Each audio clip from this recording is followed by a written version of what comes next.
두 명 이야기 하나 하고 갈까? 하나는 그 주광덕 유세현장에 벽돌 던져진 사건이 있었어요. 저도 잘 몰랐는데 한때 이쪽이었던 분 있죠. 유튜버 중에 저쪽으로 최근에 넘어가신 분 있어요. 조국 장관 때문에. 네. 그분이 그 지역을 가가지고 벽돌 투척한 화면이 나한테 떴어. 대체 누가 본 거니? 내 타임라인에 떴다고 그래 봤어. 그랬더니 벽돌 투척한 곳에 직접 가가지고 이런 상황은 일어나면 안 됩니다. 후보에 대한 테러노 쪼쪼 막 열심히 섞더라고. 아 그래서 주광덕 내가 그런 사건이 있었구나. 알고 있었는데 나는 말하자면 굳이 자작극이 아닐까 싶을 정도였거든요. 오늘 보도가 나왔어요. 벽돌 던진 범인이 11살 초등학생이야. 옥상에서 막 게임하다가 게임이 안 풀려가지고 벽돌 던졌다는 거예요. 그러니까 우리가 지금 이 기사를 다루는 이유가 뭐 그 초등학생이 잘했다거나 뭐 멀쩡한 게 뭐 안타깝다거나 이래서 하는 게 아니라 안 다쳐서 다행이다. 조광덕 의원이 끝까지 선거를 완주하기를 바라는 마음에서 이 기사를 다루는 거잖아요. 그것부터 정확하게 해주세요. 아니 그리고 이게 만 11세 초등학생이라서 촉법소년법 그것 때문에 보호 처분밖에 안 된다는 거예요. 근데 사실 예. 이게 진짜 위험한 거거든요. 그렇죠. 그때 왜 길냥이 밥 준다고 위에서 뭐 벽돌 막 그런 것도 그렇고 얘가 지금 11살이면 사실 벽돌을 던진다는 게 얼마나 위험하다는 거를 아는 나이거든요. 그러니까 주광덕 쪽에서는요. 근데 이걸 물타기 하고 싶었던 거죠. 그러니까 주광덕 쪽에서는 사실 이 범인이 안 잡혔으면 좋았지. 왜냐하면 선거 끝날 때까지 후보에 대한 테러다라고 몰고 갈 수 그러니까. 있었는데 네. 이 소년이 잡혀서 지금 문제가 된 것 같고 이제 이건 넘어가시고요. 여러모로 안타깝네요. 예. 다음에 차명진이요. 내가 차명진의 오늘 이 발언을 딱 보고 나서 느낀 건 얘는 정말 사람 안 되겠구나. 저번에 후보가 되고 나서요. 대호각성 세월호 유가족 분들께 죄송하다. 앞으로 더 좋은 정치하게 또 보답하겠다고 했었거든요. 지역 토론회에 가서 OBS 주최로 지역 토론회 가가지고 사실 제 입으로 말을 못 하겠어요. 우리 같은 사람도 뭐 예를 들면 팟캐스트나 유튜브 방송인데 굳이 하려면 못 하겠습니까만 뭐 세월호 텐트에서 무슨 일이 일어났다는 이야기를 후보자 토론에서 하면서 마치 세월호에 관련되어 있는 사람들은 부도덕하다는 뉘앙스로 선거에 이용해 먹는 이 자 어떻게 해야 됩니까? 그러니까 이거는 보통 사람들의 사고 방식하고는 너무나 동떨어져 있는 거기 때문에 아까 재윤경 의원님 이야기처럼 정말 어떻게 뭐라고 논평을 해야 될지 좀 할 말이 생각이 잘 안 납니다.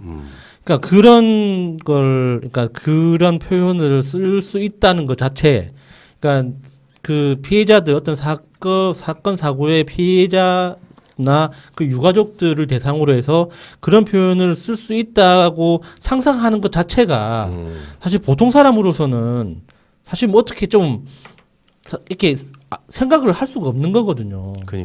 그러니까 이런 식으로 이 말이 나오면 도대체 우리가 뭐라고 논평을 해야 될지 모르겠어요. 그러니까 이 이슈를 다시 끌어올린 게 기획적이라고 생각이 들거든요. 그러니까 최근에 저희 채팅방에서도 세월호 관련해서 이러이러한 유튜브를 봤다. 어떻게 된 거냐. 이런 글이 막 올라온 적이 있었어요. 내가 너무 깜짝 놀라가지고 사실 검색을 해봤어요. 그랬더니 꽤 오래된 그런 보수 매체에서 기사를 보도를 했던 거를 계속 끄집어 와가지고 이게 마치 진짜 사실인 것처럼 그리고 훨씬 막 자극적으로 써가지고 이걸 그렇게 끌어올리고 있더라고요. 맞아요. 그거를 이제 차명진이 제보를 받고 올커니 해가지고 이걸 또 던진 거죠. 그러니까 얘는 세월호 유가족들한테 도대체 몇 번째 사과하는 거예요. 그러니까 변희 땡땡 같은 애들이 이제 막 그런 그 강용 땡땡 같은 애들이 유튜브에서 그런 걸 막 퍼서 나르는 근데 지금 공교롭게도 총선 다음 날이 4.16입니다.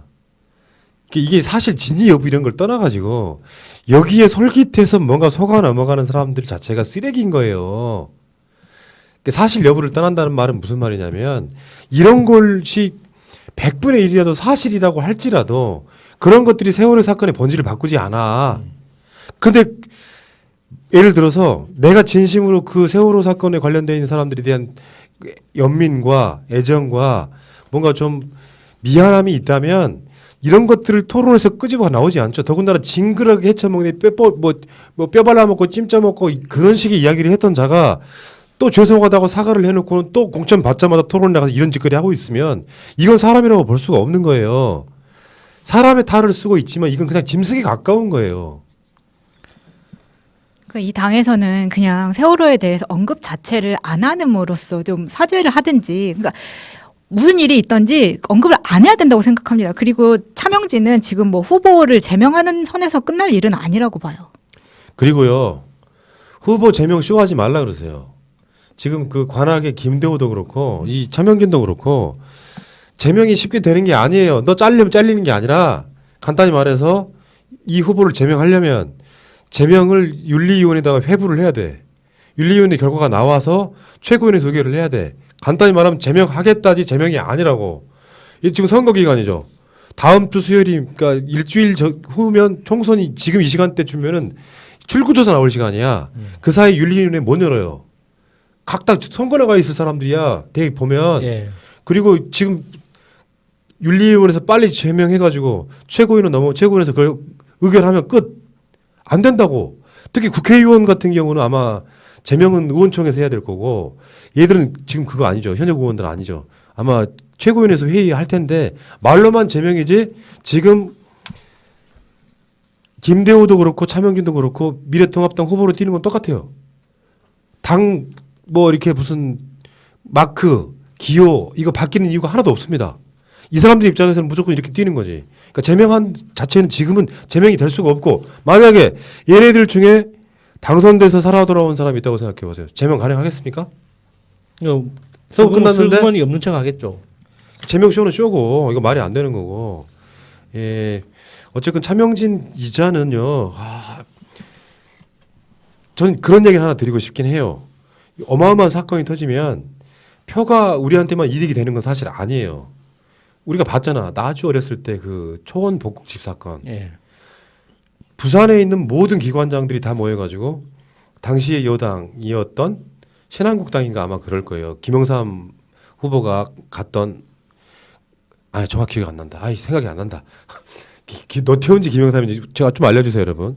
초원 복국집 사건이 일어나가지고 어떻게 공무원들이 저럴 수가 있느냐. 그 지역에 있는 뭐 검찰, 경찰, 국세청 뭐 시장, 도지사 다 모여가지고 선거운동을 했다고.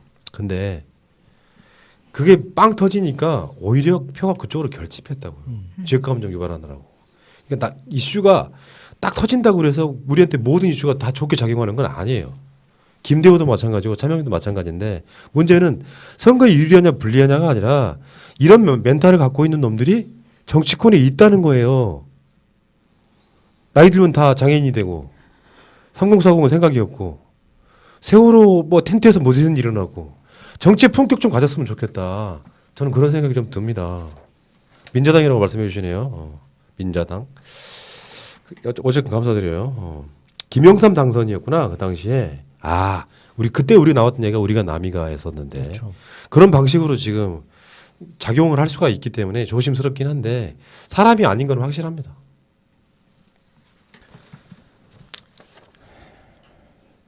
그만할까요? 네.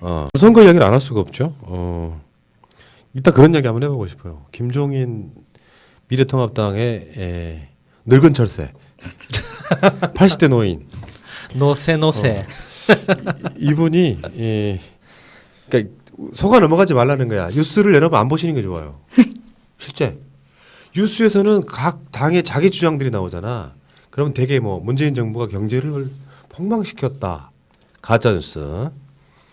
문재인 정부가 뭐 좌파 독재를 하려고 한다. 지금 저쪽에서 나오는 것들이 그래요. 생각해봐. 김대중 대통령은 대표적인 저들이 말하는 빨갱이였죠. 그런 분이 대통령이 됐어도 우리나라는 공산주의 국가 안 됐어. 그 논란은 거기서 끝인 거야. 아직까지도 와가지고 김영곤 의원 인터뷰 봤죠. 지역에 그 후보로 낙하산으로 내려온 자가 가장 먼저 걸었던 게 나는 사회주의가 싫어였대. 그러니까 그런 데다가 좌파 독재네 뭐네 하고 있는 건 우습지도 않지만 뭐 예를 들어 우리가 이긴다는 식의 김종인식의 선동은 가장 비참할 때 하는 겁니다. 그러니까 이게 선거 전략으로는 그런 게 있거든요. 제가 다시 한 번 말씀드리지만 날이 설 때 예를 들어서 제가 코로나가 이 선거를 도와주고 있다는 건 가장 간편적인 이유는 어차피 저쪽 찍는 사람들은 찍을 때는 아무 생각 없이 찍을 거예요. 문 대통령이 남북 통일을 시켜도 세계 제1위의 국가로 만들어도 안 찍는 사람 안 찍는 거야. 그 사람은 포기해. 다만 이제 선거 전략이라는 건 그런 거라고요.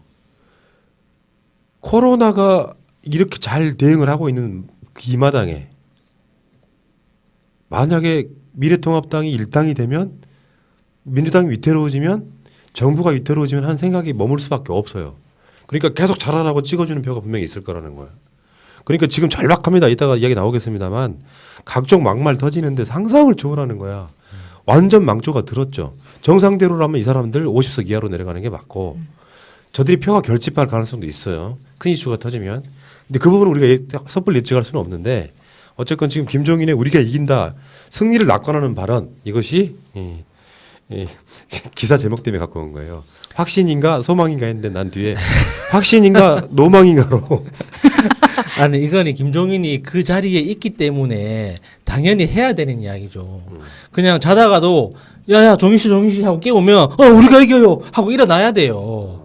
선대위원장이잖아. 선대위원장인데 지금 어떻게 보십니까 물어보는데 죽을 것 같아요. 이러면 이상하잖아요. 네, 사실 이 사람이 4월 15일까지 이 일만 하면 되는 거거든요. 네. 그러니까 그 이후에는 사실 책임이 없어요.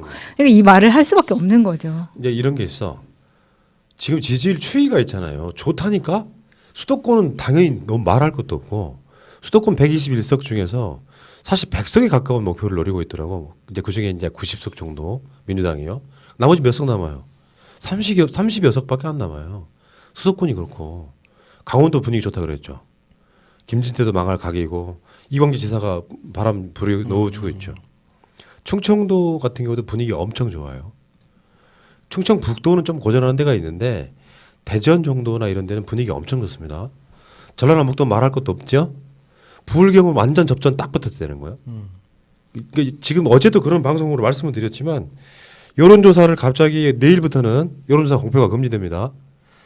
그 공표가 금지되는 기간 전에 나경원이 이수진 이기고 있다고 집어넣으려고 온갖 연병을 다 한 거야.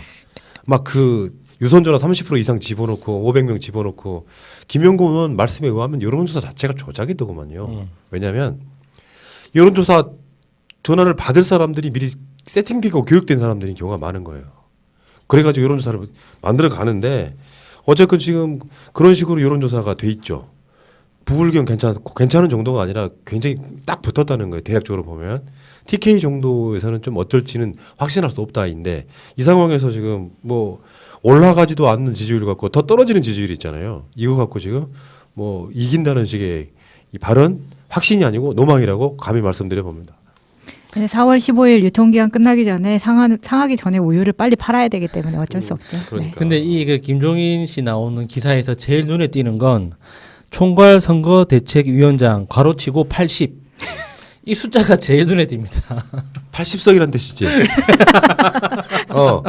나 그렇게 보는데. 네, 하여튼 뭐 80점이란 말이겠죠. 뭐. 네. 80석. 네. 80석 가지야.